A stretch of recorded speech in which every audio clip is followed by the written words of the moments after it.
Okay, so onward in Mishlei 23, pesukim 20 and 21. So this is still the father talking to the son, but this is more particular advice and not just Musar type stuff. Okay. Al tihi besove yayin bezolele basar lamo ki sove bezolel yivaresh ukraim talbish numa. This is a hard one to translate here, but zolel vesove you might know from a certain context in Torah. Guzzler and gorger. A guzzler and a gorger. Yeah, hold on just a second. I'm going to turn your volume up. So what's the context? Ben Sora and Morad. Ben Sora and Morad, right. Okay, fine. So it says, so let me just translate this here. So do not, bigger. Do not be among the guzzlers of wine or the gorgers of meat. Okay. Lamo for themselves. So, I think Sove is guzzlers. Yeah, and I'm actually going to look and see what all Torah says. It's not a very commonly used word. That's like satiate, like that's completely different letters. That's it's probably like, by the people who hold by like Rav Hirsch's type of theories, then it's probably related. But Sava is sin bet ayin, and this is samech bet aleph. Yeah. Yeah. Yeah, let's just see here. Hold on. It might depends. I don't usually spell in Hebrew. Okay. Where are we? Sove is to imbibe or to drink largely. Okay. And if you see it, you can see how uncommon the word is. Once in Yeshayahu, it should be in Torah also though. Yeah. All right, fine. So I don't know why it's not picking up on that. Golo Zolel Vesove. Yeah. All right, fine. And then Zolel is a gorger. Let's see what they say for Zolel here. What is a guzzler and a gorger? Guzzler is someone who drinks a lot of wine, and gorger is someone who eats a lot of meat, but it's like in an animalistic type way. Interesting. Shake. That does not seem to be the use that we're looking for here. Be lavish with or squander. That's probably a more accurate one. Yeah. Okay. Fine. So don't be among the guzzlers. What was it? Yeah. Oh, Glenn. Okay. Yeah. That's good. Ki sove v'zolel yivaresh. Okay. How do you translate that? Because a guzzler and a gorger. What does yivaresh mean? That's yigaresh. This is from the word rash. Is it wicked? That's rasha with an Will I. become poor. Become poor. Will become poor. Right, like a rush is like an ani. Become poor. Ukraim talbish numa. Okay, so numa is a weird word related to the word tinuma. No, that's no, that's tard. Tardim is a dark sleep. Numa is a slumber. Okay, and slumber. You have to read this backwards. Numa talbish karaim. Slumber will talbish. To wear? Yeah, we'll clothe you. We'll clothe with karaim. With torn. Yeah. There's got to be a word for that. Ripped garments. Tatters. Yeah. Tatters. Yeah. Okay. Fine. We'll clothe you in tatters. Like that's how I would say it. All right. Let's look at the. What does tatters mean, or is that something we're like tattered garments? Oh. Yeah. Torn garments. Oh, let's say torn garments. Torn garments. Okay. So sove is inyan ribuy hashasiya. So sove means to drink a lot. Zolel is ribuy ha'achila. Okay. Oh, so I guess it's not gorgeous of meat. I just added that. Oh no, it does say gorgeous of meat. What am I saying? All right. So ribuy ha'achila como sora umore, like it says ben sora umore. Zolel v'sove. Let's just look at those pesukim so you can see it inside. 21, 20, 21, 20 in Devarim. It says. Yeah, when there will be for a man a wayward and rebellious son, he doesn't obey the voice of his father and the voice of his mother, and they chastise him and he does not obey them. His father and mother shall seize him and bring him to the elders of the city and to the gate of his place. And they shall say to the elders of the city, the son of ours is wayward and rebellious. He does not listen to our voice. He gorges and guzzles. Urgamuhu kol anshe iru bavanim v'mes. All the people of the city shall stone him with stones, and he'll die. Ubiyar hara mikirbecha, and you shall eliminate the evil from your midst. V'chol Yisrael yishmu v'yirav, and all of Israel will listen and see and fear. Yirav is fear. Yeah, fear, right? Let me just make sure that's right.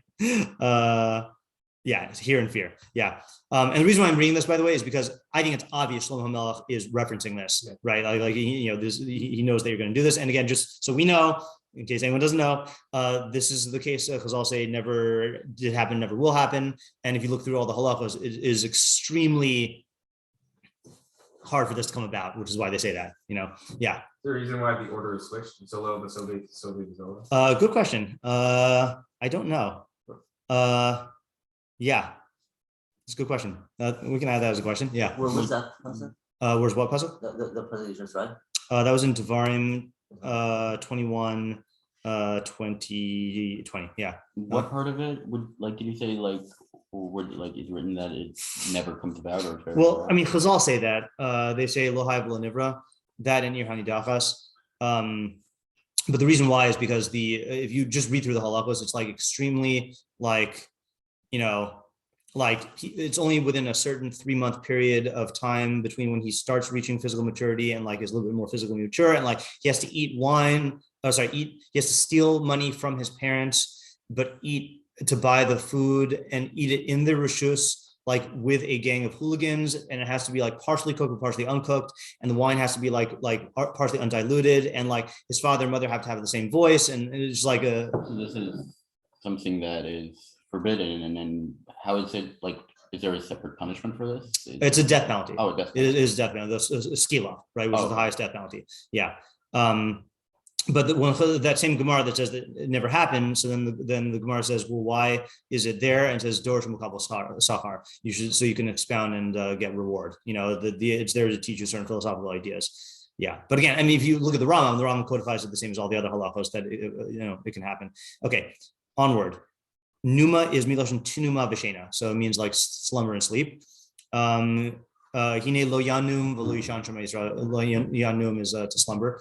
Kra'im is Sadigon says is ribui hashena talbish kra'im, excess sleep. So he adds in the word excess. Okay, so we'll put this in brackets here, and or excessive slumber will clothe you in torn garments. Okay. So the Targum, I don't know how much we can get out of this. Lo teve be'ilin de asitun bisra u'be'ilin de ravia chamra metul de rave va'ates mismaskain uviza'asa nalvish niuma.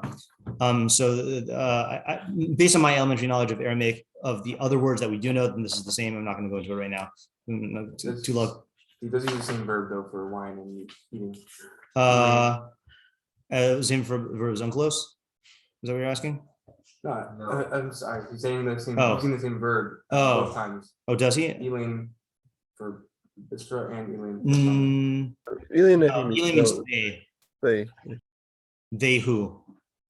Oh. Yeah. Sorry. Yeah. Don't be among those who asitun bibisra and Ravian Khamra. And Ravian is from Reve, Rish Vav He, Vav He, which is to drink stuff. So yeah. All right. Okay. So then we have art scroll. So let's just get rid of these guys. Oops, he's here. Okay, art scroll. Do not be among the guzzlers of wine, among the gorgers of meat for themselves. For the guzzler and the gorger will be poor, and slumber will clothe you in tatters. Okay, so they also add the word you. Yeah, and I should put that in brackets also. Okay,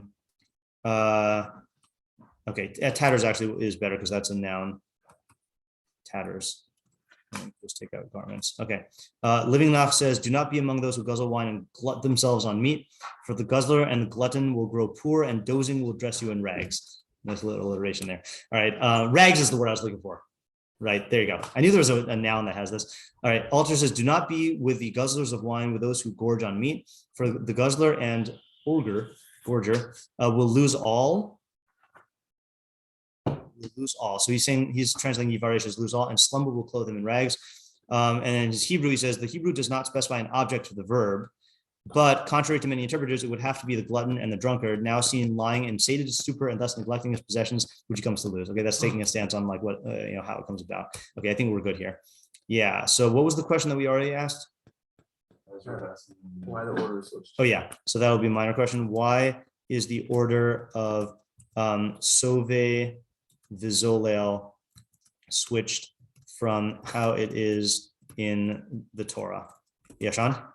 Yeah, what's the significance of saying lamo, like Yeah. for themselves? Like Yeah. what's that adding to What our- does what does Lamo add? And then also, anyone have any like vibes from Lamo?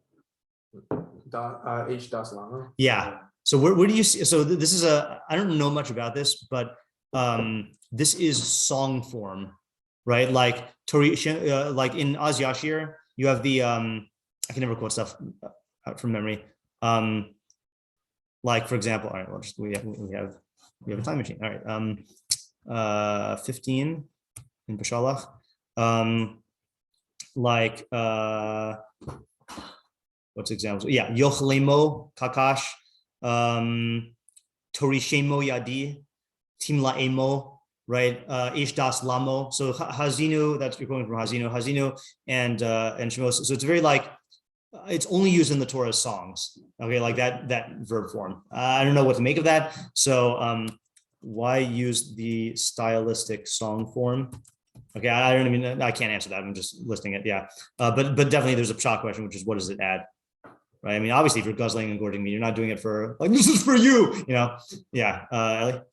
Is this specifically about like the Ben Soromura or like just guzzling wine or eating meat, or is it like any sort of instant gratifying pleasure? Okay, so let's split that into two questions. Okay, which is this specifically about guzzling wine and gorging meat, or is it about any excessive indulgence? And then next question is what are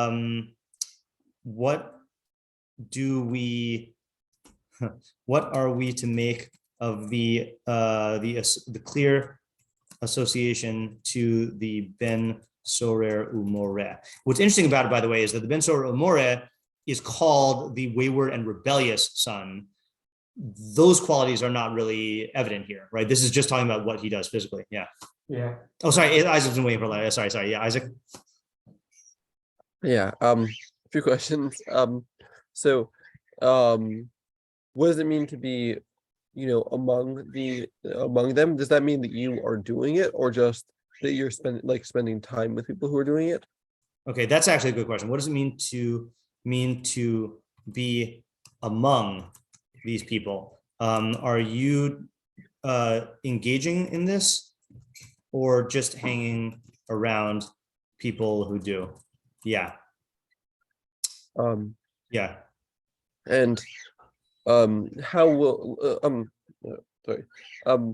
what's the relationship of Numa to the rest of what we've been talking about? Like, it says two things in the first pasuk. And the second pasuk says, because the Gurja will become poor, and then it's like throwing in slumber. Okay. So how does slumber fit into the rest of this Musar? Yeah, Sean? Yeah, so I was going to ask the question that Isaac asked, but I think also, is the excessive slumber separate from the first clause, or is it a further continuation? Okay, so is it to be treated as a separate clause, or is it part of the first description? Yeah, Ariel? How will it make you poor? Yeah. How will this make you poor? And you can ask, you could extend that question to, yeah, right. In other words, it does seem to be associating the two, right? Being clothed in rags and becoming poor are presumably like related. And so, yeah. Did we ask how does it clothe in rags? We can ask that also. How will guzzling and gorging make you poor? And then how will slumber clothe you in rags? How will slumber clothe you in rags? Yeah. How much sleep? Yeah, that's another good question. How much booze and what was the other one? Yeah, Booze and meat. Yeah. So, what quantities of meat, wine, and slumber place you in this category? Yeah, David. On the flip side of question 1, Yeah. if you're not among these people and you're doing these things on your own, do these Okay. Yeah. same events happen? Right. And what if you are engaging in these activities alone? Yeah. Who is this person? Yeah. Yeah. So who is the audience, which is obviously going to overlap with a lot of these questions. Who's the specific audience? Yeah. And then, like, what message does the father give to the son? Well, that part seems to be clear, right? I mean, depending on how you interpret the first one, either he's telling him not to engage in these activities or not to be among people who engage in these activities, right? So I don't think that we need to ask. I guess I'm not like, for what purpose? Like, why would he be telling him that? Because he doesn't want him to become poor and become clothed in rags. Yeah. All right. Yeah, this one he actually like helps us out here. Yeah. Yeah. Is this definitively talking about the son or talking to the son? I know that we Yeah. last So I think it is, but let's just double check because I think there are some pesukim after this also. That after this it says Shemala avicha ze yaladecha v'al tavuz ki zigna imecha emes knev al timur. So the very next pasuk talks about talks to the son, and then he's still talking to the son for the next couple of pesukim. One of the It goes into the whole. I forgot about this. It goes into the whole wine thing later on in the parak also. whenever we had the first of these pesukim, one of the Mepharshim said goes into all of Right. Right. Yeah. So. Okay. I think that's it. Yeah. Are we ready? I think so. Are we? Yeah. Okay. Let's go. Let's go for it. So I just have like an observation. Yeah. Nothing complete at all, but maybe you could say that, like, I mean, the common denominator between, you know, these three things is like kind of like a bond. Yeah. You know, you're kind of like you know, you're wasting your you're wasting your life away. Yeah. And you know, I mean, those are like qualities of like a homeless man. Like literally, like, you know, it's like they're not productive in society, and they're kind of like, you know. Okay. So I wouldn't go in that direction exactly, but I mean, when you said a bum, meaning because you know, maybe the result is you become a bum, right? But like, Well, homeless people are not indulging in quantities of like expensive foods, you know. Why are you saying that they're expensive? Because wine and meat are the most expensive foods. That's like a push it. Okay, fine. Like, Yeah. Fine. I'm whatever it is, like I just mean that, like, this is like the track that you become a bum. Okay, you'll definitely it's like- you'll become poor, right? Yeah, it Yeah. just means that, like, you know, if you're drinking wine every single day, you could be very wealthy, but at the same time, like you know, being intoxicated is. Well, here's the thing though, is like, what if you are doing this, but you're contributing to society? I mean, this is not mutually exclusive to someone who is. Well, I mean, if you are contributing to, I mean, like, I'm talking about a person who's completely indulging in it without being able to do that. Like, that's kind of like The pasuk doesn't require that. Right. Yeah. That doesn't sound like the pasuk is like I'm picturing here like a, you know, 20-year-old who's like involved in like hedge funds, you know, party lifestyle. So he's got the money to buy this expensive stuff, but he's indulging in these these substances. Yeah. I guess also just an observation. Whenever just based off my limited knowledge of Tanakh, whenever I see something involving like, I guess, tatters or torn cloth, it always kind of takes me back to like this idea of like a velus and like grief to some degree. I don't know. To me, that's a stretch. I mean, when you if you just see that in isolation, but if you're talking about becoming poor and wearing torn clothing, like plain shot is you're not going to be able to afford clothing that's not torn, you know. Okay. I would need greater proof to go into like I mean, why not just say that you'll become poor? What does adding that whole? Yeah, that's a fair question, right? Right. Well, first of all, it does say do not be among them. Right. Like it doesn't necessarily mean that like they are the ones who will be poor. It could be like you who cannot sustain yourself by living that Right. That would be a good lifestyle. approach. Right. That would be a good approach to question number one about being among them is that that they're you fall, there's a certain phenomenon. Sometimes you fall into a society or into a social group that has certain behaviors, and you kind of end up taking on those behaviors without really seeing whether your lifestyle can support it, and then that could be a result of that. Yeah, Ezra? I think it's interesting that he uses like poor and tattered garments as like these bad things that'll happen to you. Like, Yeah. we will eat you stomach.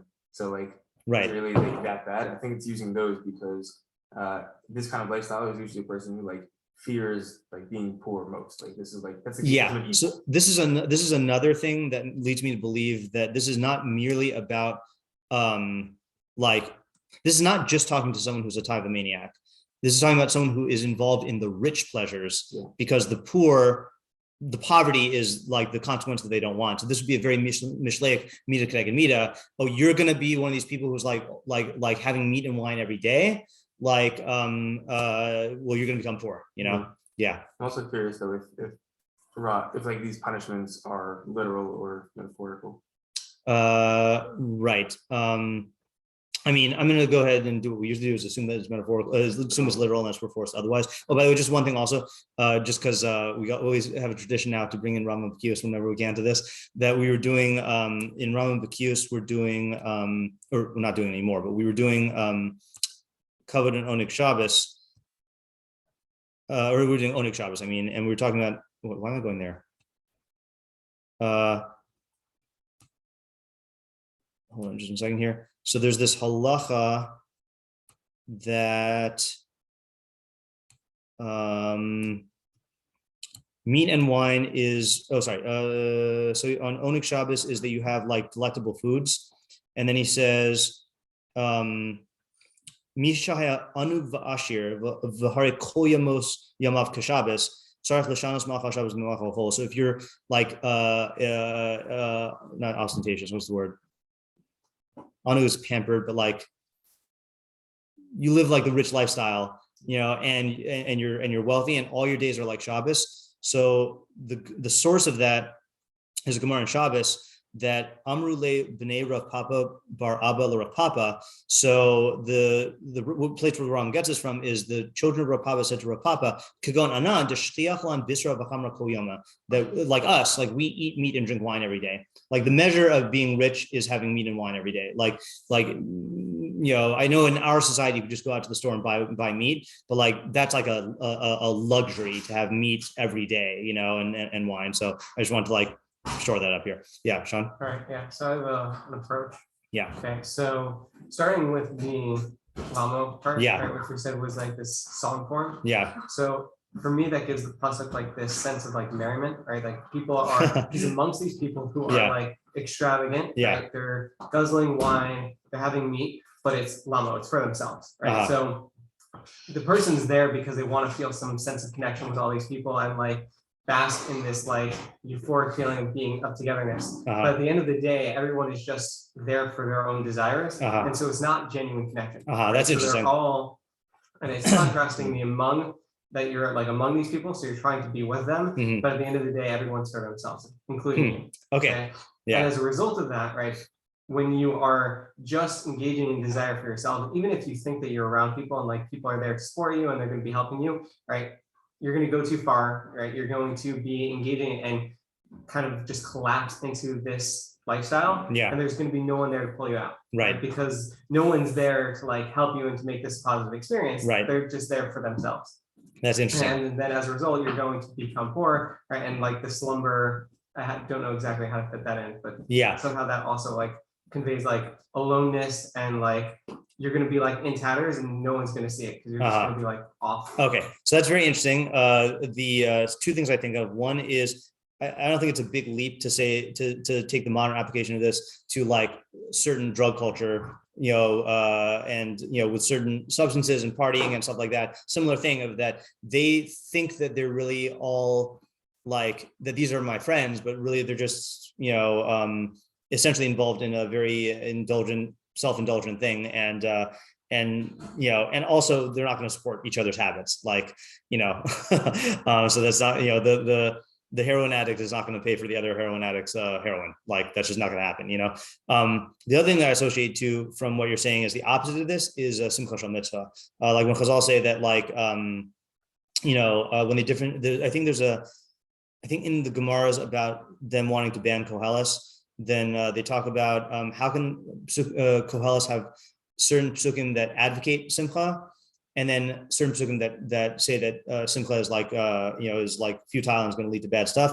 And so they say kan b'simcha shel mitzvah and kan b'simcha she'ein shel mitzvah. That a simcha shel mitzvah is people who are actually partaking of like some common value that ties them together beyond the individualistic, animalistic indulgence, and that can create the potential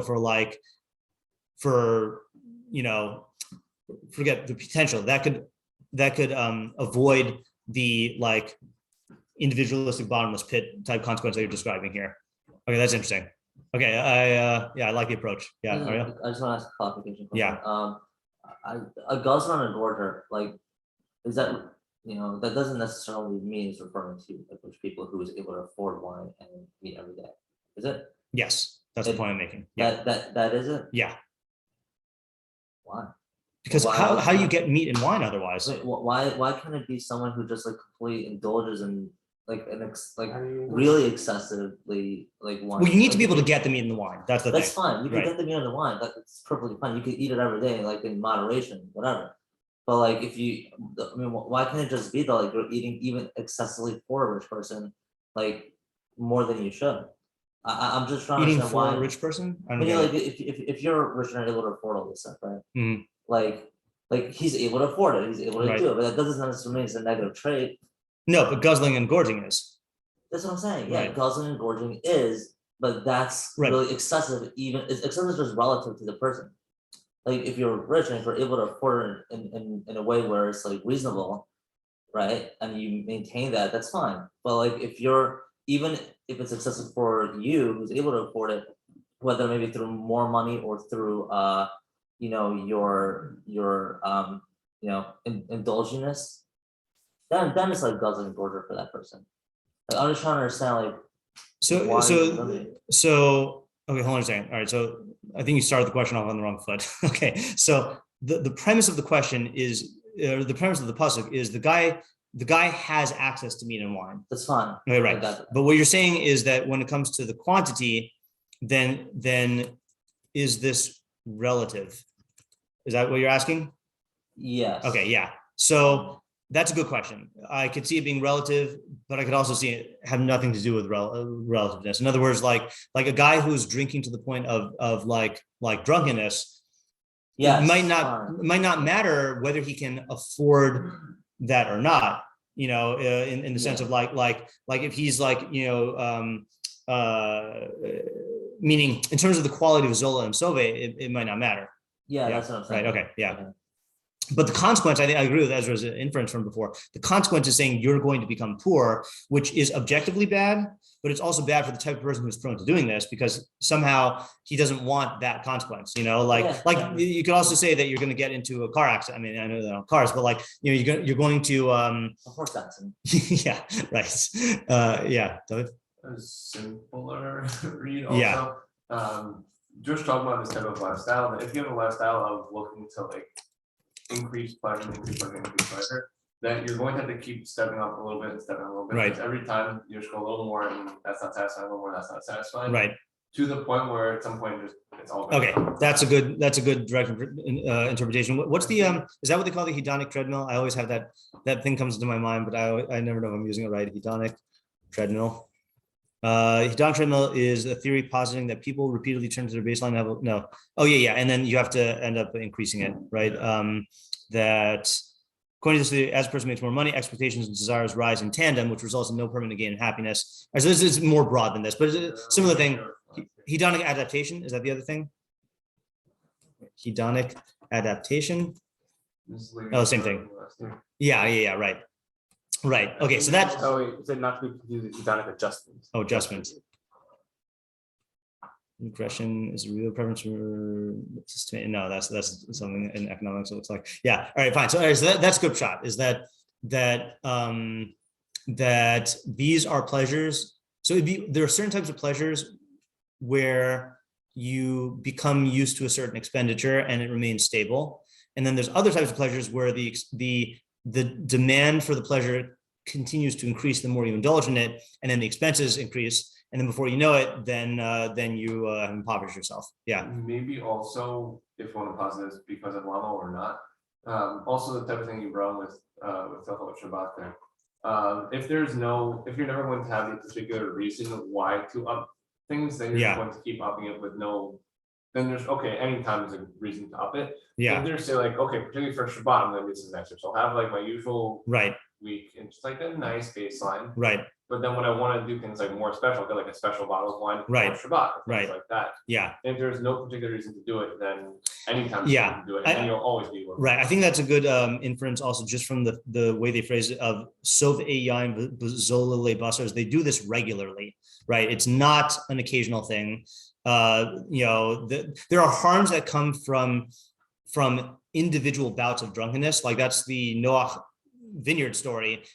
He was not a drunkard, but he became drunk once and ended up being really, really bad for him, but these are the people who do this on a regular basis, which shows that they're not framing it in terms of special occasions or whatever. And then there's another practical application.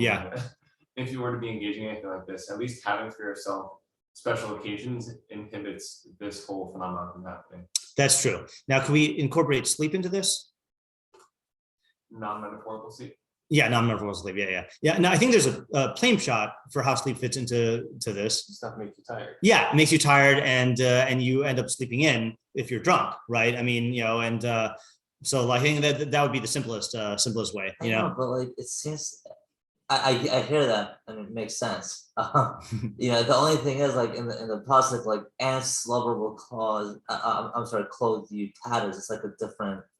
It's like, why not just say, add the slumber before the pour also? Like, why? Well, I think because this might be answering the mechanics of how you become poor, which is that there's two ways you become poor. One is that you're spending money on this expensive stuff and it keeps on getting more and more. The other is that you end up sleeping in and you don't work, right? You don't take advantage of the day.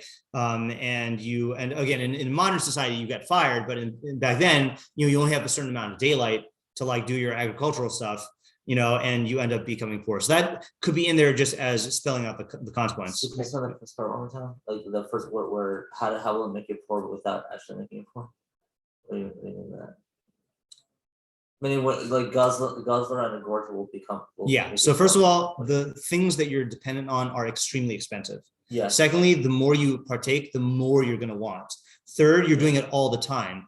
Fourth, they make you they give you they make you sleepy and they give you a hangover, and you can't work the next day, or you can't work in for the optimum amount or the optimum way. So you're going to end up becoming like the first one is that you can't afford it anymore, but you're able to like stay relative to the water, right? But the second one is not only are you like fighting to get to the water, but now you feel like you're sunk. Is that what you're saying? I don't know what the idea is. Like a guzzler and a gorger will become poor because he won't be able to maintain it anymore. Like he's spending a lot of money, right? Like therefore he will become poor, right? And the second one, the excessive slumber will clothe you in tatters, meaning like now that you're sleeping, now you won't be able to work, right? And then you're gonna have to be, having worn out garments, right? But according to your saying, what does it matter? What does it matter if you are able to work or not, because you still won't be able to afford it? Because it's going to make things even worse. Because if you're earning money and then spending it all on alcohol, then you're going to become poor. But if you're not even earning money, then you're going to become even more poor. I think it's a simple thing, right? You go say if you want a more relatable thing, if you are staying up all night getting drunk and you're in school, you're gonna not be able to do your classwork and you get bad grades, and that's going to limit your opportunities. I think there's another thing also, another possibility, and I'm getting this kind of from later on in the parak, if I remember correctly. It's possible this is not a Mishlei that I'm thinking of. It might be in more than Nevi'im. Let's see. Later on in our parak, when he's talking about wine. Yeah, lema'achrim al hayayin, people who, so I think some say lema'achrim al hayayin is people who stay up late drinking wine. So these people, I mean, I don't think this is just in our society. The people who are engaging in this kind of lifestyle are like going out and staying up late at night, you know, with partiers and revelers and stuff like that. And that's also going to contribute to the lack of sleep in the morning, you know? So it's like, it's part of the lifestyle. It's not just part of the substance. Yeah. Yeah. One other thought also, I think an added benefit or the opposite when you're among these people, Yeah. is this is the type of activity that people keep trying to push each other further in. Yeah. So even if you were to Right. yourself want to stop, but That's a good point. Right. Yeah. That's a strange thing, that there's a culture of outdoing each other or competitiveness or weird phenomenon. Yeah. Okay. So here's what I'm wondering about. So we have a good shot of the pasuk, and I'm not forgetting about your idea also, Sean, but I think yours is more shot. David's is more shot that this is, he's warning his son about this addictive pleasure and lifestyle that comes along with it, with all of these ways that are going to lead to his impoverishment. Okay. So now the question is, you know, this is good advice on its own. Given the pesukim that came before this, which seem to be very general, like I would be inclined to think that this is specific advice, but with some sort of like general, you know, like there's something more than just this particular advice that he's giving. In other words, the last thing we heard was urgings to you know, get musar and chachma, and to not be jealous of chatayim, but to be jealous of fear of Hashem. So is he now going to this specific example for some reason that was dictated by the flow? Because I want to keep the flow going if we can, because it's all part of the same thing. Like, in other words, for example, you could say something like, he's talking to a youth, and this is what youths are tempted by, you know, and it could just be as simple as that. Yeah. I was thinking that like this is a very common thing for chotim to like be engaged in, Right. As like an after party, maybe. Right. Feeling. Yeah. Or like this is like the classic like derech libecha for. Aha. Like, Okay. Right. the youth. Yeah. Yeah. Okay. I think that's a good reasonable interpretation. Yeah. Isaac. Yeah. So I think maybe the you know the bisova yain and bizole basar, like, you know, it's not only is he warning him about the dangers of this, it's that, you know, if you're around the people who are doing this, it's going to affect you, you know. I think that's like a more general thing of like, you know, like of like how, like, you know, the people that you're around will sway your. So the interesting thing is, you know, people speak of the gateway drug. The gateway drug to gateway drugs is gateway people. You know, it's like the people who you're hanging around, especially like you could picture a youth. There are going to be the youths who are just attracted to this no matter what, but then there are the youths who like, they have friends who are like attracted to this, you know, and like they hang out with their friends, and then they eventually get like, you know, because you identify with your friends or because of the peer pressure or whatever, then you end up, you know, falling into this lifestyle. Yeah, David? No, he's not telling his son, don't drink wine or don't eat meat. It just Right. seems to be like going like fully making Yeah, right. good. Right. So there does seem to then also be, as far as giving his son advice, that Yeah. if the son is going down like different paths, Yeah. fully, just saying, don't think this path. He's not telling his son. That's a good point, right? You need like at a time just like enjoy yourself, have some meat, have some wine. Right. Yeah. So this is a good raya against the like abstinence education approach, right? Like you know, that was the approach that was common when I was growing up, of like what was it? Okay, yeah, you're explaining it. Like you know, like the approach was never have alcohol. You know, like it's bad, and he's not taking that approach. Yeah, that's good point. Yeah, Sean. Separate approach in terms of where it fits in thematically. Yeah. Right. So last post we talked about intuition. Yeah. Right, and how you need to develop your intuition.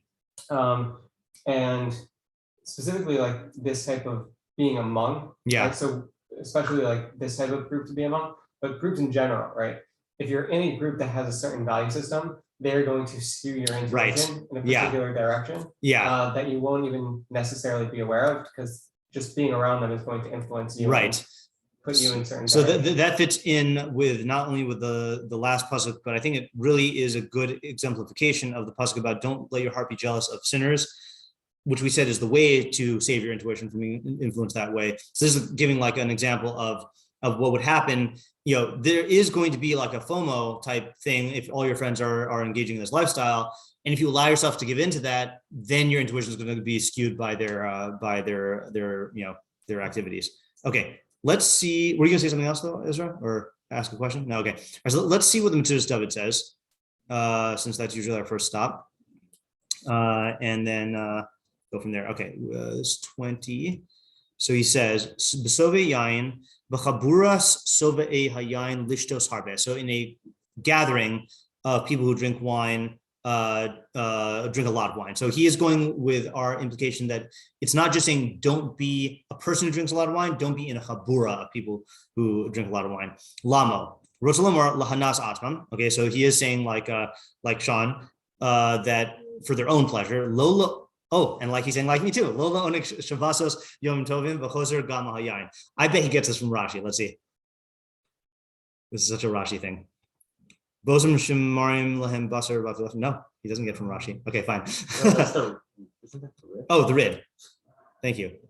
Okay, there's no Rashi on this pasuk. Maybe the next one. Okay, so he is saying though that they're not doing it for framework of mitzvah, for some other thing, right? Okay, then is Rashi in this one? No. Okay, I mean not that says what he said before. Okay, then 21. Yivaresh is yihyeh rashvani. He'll be poor and destitute. Kraim hatnuma hazos. Oh, so he does take it metaphorically. This slumber, meaning the slumber of an alcoholic meets stupor, right? Malabeshes ba'aleha begadim kruim will adorn its the people who have it in torn garments. Ki hamasmid betenuma, someone who perpetually is asleep or who persists in sleep. Yivaresh gamhu, he will also become poor. Yeah, he will not find his ability to put intact garments on himself. I have another idea of the garments thing, by the way. Going with your thing about becoming poor, something that this guy doesn't want. There is also a certain appearance of like the luxury lifestyle, and the same types of people who are drawn to wine and meat parties are going to want to look the part. And if you can't afford that anymore, that's going to be another blow to your identity and to your ego. Yeah. There's a really good real life example for this. Yeah. A former NBA player who had like $1 million contract. Yeah. Like a $10 million a year contract. Yeah. Ended up homeless, like down on the street in like LA. Yeah. Like, Wow. And like people were like, "Oh, you're an NBA player," like they're kicking him. Yeah. But like up until like the day that he was like on the street, he had like a huge house. And Yeah. Bling, and then like the next Right. day, like That's a good example. I'm also thinking about the fact that like in I put in the same category, like, one of the worst drugs is meth, and people who are like addicted to meth, it changes their physical appearance in ways that is evident that they're meth users, and like that's going to have social repercussions as well. Like, and not only that, it's going to, let's say we're talking about the realm of affecting your employment. If you're clothed in tatters, or if your teeth are falling out because of meth use, you're not going to be able to, it's going to decrease not only is it going to like make you earn less money, it's going to decrease your chances of being able to pull yourself out, because no one's going to want to hire you. No one's going to want to like, people who are homeless, who like, look homeless, also just don't get the job opportunities. So you're digging yourself into a hole even more by having this visible consequence. Yeah. Interesting. Do we have time to read the Rabbeinu Yonah, just so we can have it in our mind for tomorrow? Let's do that. Let's just really quickly read the Rabbeinu Yonah and then pocket it for tomorrow. Okay, Rabbeinu Yonah. Oh, next page.